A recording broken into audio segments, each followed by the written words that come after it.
عرب جو اس وقت بڑے شیر بنے ہوئے نا جس وقت آج کر رہے ہیں، رسول اکرم صلی اللہ علیہ وسلم نے اپنی وصال سے پہلے، اس دنیا سے رخصت ہونے سے پہلے جو چند وصیتیں کی ہیں، ان میں سے عبداللہ بن مسعود کی جو اہم ترین وصیت تھی جو آپ نے حضرت عمر کو سنائی تھی، تو آپ نے کہا تھا لا یجتمع الدینین فی جزیرۃ العرب، کہ اگر تم میرے ماننے والے ہو تو جزیرۃ العرب کے اندر دو دینوں کو جمع مت ہونے دینا، خواہ وہ عیسائی ہو، خواہ وہ یہودی ہو، خواہ وہ ہندو ہو، خواہ کوئی اور ہو، یہ جتنے لوگ، خواہ دبئی کے اندر وہ بن رہا ہے یا کوئی پرومس لینڈ کے اندر، نہیں آپ نہیں جمع ہونے دینا۔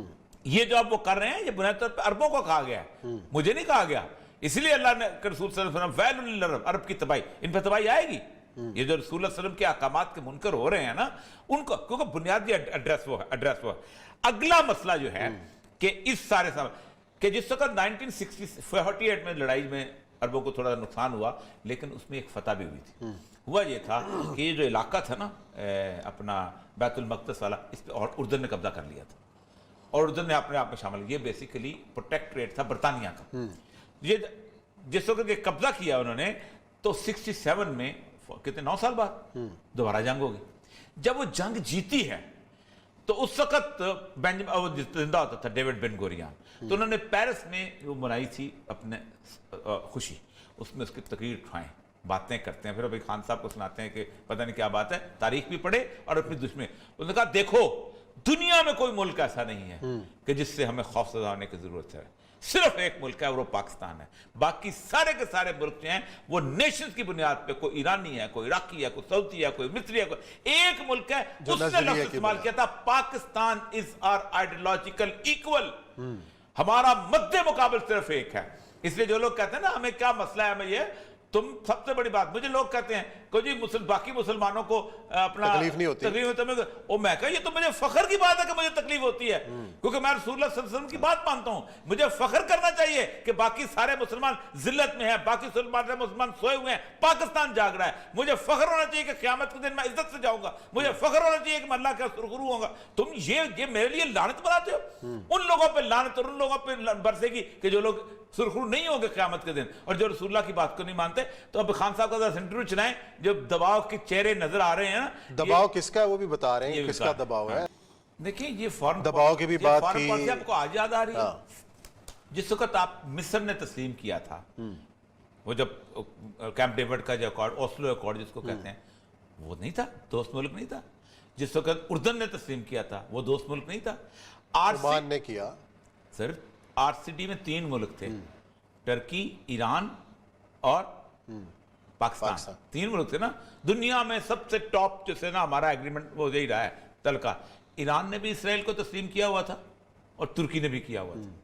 ایران میں بھی اسرائیل کے اڈے تھے، ان کے موساد کے ایجنٹ تھے، ترکی میں بھی بیٹھتے تھے۔ ایران کا بھی سفارتخانہ اسرائیل میں تھا، ترکی میں بھی سفارتخانہ اسرائیل میں تھا۔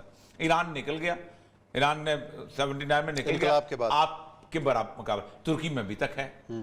تو اس کے دباؤ مسئلہ ہے کہ آپ آئیڈیولوجیکل سٹیٹ ہیں، ایران جو ہے وہ ایرانین نیشن کے طور پہ کھڑے ہوتے ہیں۔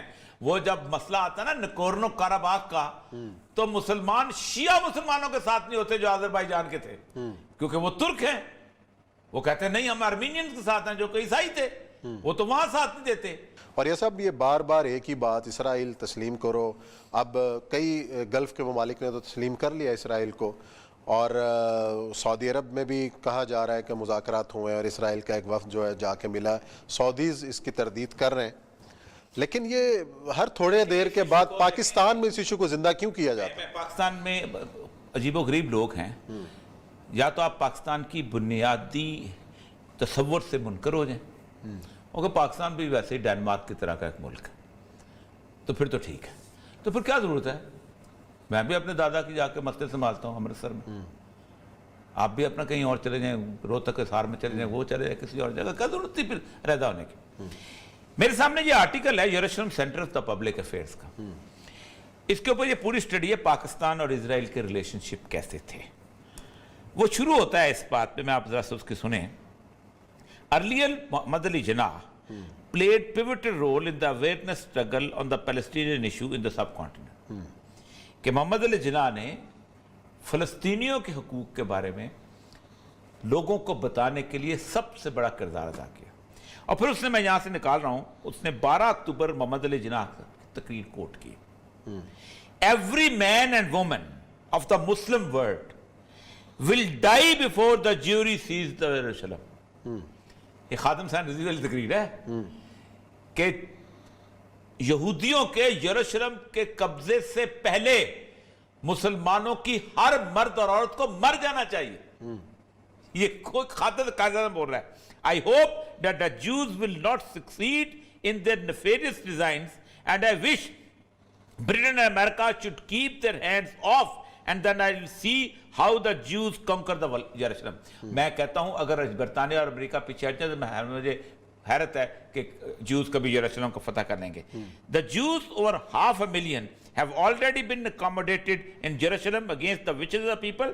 May I know which other country has accommodated them? If domination and exploitations are carried now, there will be no place and end of the war. اس نے, یعنی یہ قائد اعظم 1945 میں تھا. اس کے بعد اس نے کہا ہے کہ ہمیں واشنگٹن کے جو سفارت خانے میں ہمارے لوگوں نے ہمیں کہا کہ جس 1948 میں ہم نے اعلان کر دیا 14 مئی کو 1948 کو, اور ہم نے ظاہر تو جنگ شروع ہو گئی.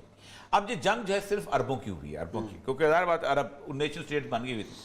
کہتا ہے ایک ملک ایسا تھا, اب قائد اعظم زندہ ہے اس وقت, جس نے چیکوسلوواکیہ سے 3 لاکھ بندوقیں خرید کے فلسطینیوں کو دیں, اور وہ پاکستان تھا.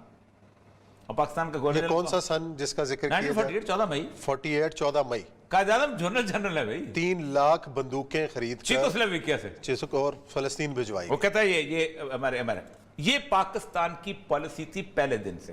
اور اس وقت جب بنا ہے وہ تو قائد اعظم کا اس نے اسٹیٹمنٹ دیا ہے کہ قائد اعظم نے یہ ہمارا مذاق اڑایا ہے, اور اس نے یہ کہا ہے کہ it's a bastard child of the Europe. یہ ایک ناجائز بچہ ہے اسرائیل یورپ کا. یہ ہے ہماری ابتدا. اس کے بعد میں آتا ہوں کہ ہمیں جو لوگ باتیں کرتے ہیں نا ہمیں بڑے فائدے ہوں گے اور یہ ہوں گے فلاں. پہلی بات تو یہ ہے کہ پاکستان کے اندر فیلنگ اس لیے ہے کہ پاکستان ایک نظریاتی بنیاد پہ بنا ہوا کارڈ آؤٹ ملک ہے. ہماری کوئی اور پہچان نہیں ہے. جو لوگ کہتے ہیں نا پاکستان پنجابیوں, سندھیوں, بلوچوں, پٹھانوں نے, وہ جھوٹ بولتے ہیں. میں نے پنجابیوں سے انکار کیا تھا, یہ ملک بن رہا ہے, میرے ساتھ پنجابی بہت موجود ہے. تو میری آئیڈینٹی مسلم کی آئیڈینٹی تھی. Same is like Jews. 1916 کا جو بالفور ایگریمنٹ, اس میں بھی قائد اعظم کی تقریر ہے باقاعدہ. ہمارے ہاں قائد اعظم تھا, کوئی نواز شریف عمران خان تو نہیں تھا کہ جو پڑھائی نہ کرے, زرداری نہیں تھا پڑھائی نہ کرے. بھٹو کے بعد پڑھائی بند ہو گئی لیڈروں. اس وقت اس نے کہا تھا کہ یہ بیسیکلی ایک بہت بڑی سازش ہو رہی ہے, بالفور ایگریمنٹ جو ہو رہا ہے. اس میں انہوں نے کہا تھا کہ every Jew living in any part of the world is to be considered as one nation.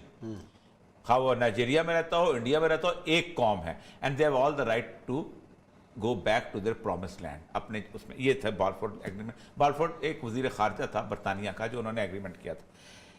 اس کے بعد کنٹینیوسلی اسرائیل ہم کو کہتا رہا ہے دس از آر آئیڈیولوجیکل ایکول. ہم اسرائیل کو کہتے رہے ہیں کہ یہ ہمارا دشمن ہے.